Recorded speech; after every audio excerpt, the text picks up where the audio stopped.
வெளியில இருந்து வந்த கார்ப்பரேட் பணக்காரங்க வேற RSS கும்பல்களுக்கு எல்லாம் 2ஆம் கட்ட தலைமை பதவி.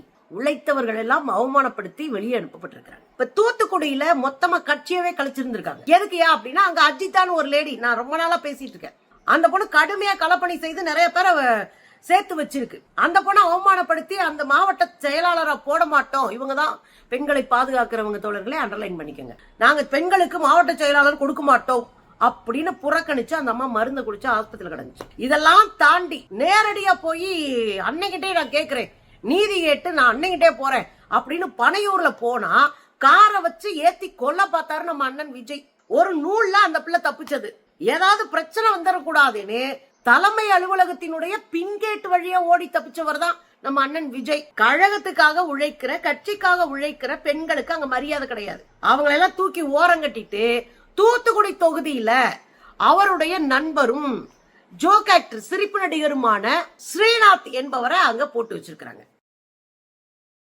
இவர் தான் கேண்டிடேட்டா. யார் இவரு? உங்களுக்காக வந்து போஸ்ட் ஒட்டினாரா, தெருவில் நின்னாரா, அடுத்த ரசிகர் மன்றத்தோட சண்டை வழிச்சாரா, என்னையா பண்ணாரு? ஆனா இவரு கேண்டிடேட், RSS காரன் கேண்டிடேட்.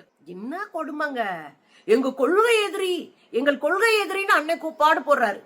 பாஜகவினுடைய தாய் கழகமான RSSக்கு பாண்டிச்சேரியில தான் 15 சீட்டுக்கு மேல கொடுத்தாருன்னா, தமிழ்நாட்டிலையும் RSS காரனுக்கு சீட்டு கொடுக்கறாங்க. இது என்ன மாதிரியான அரசியல் பாருங்க.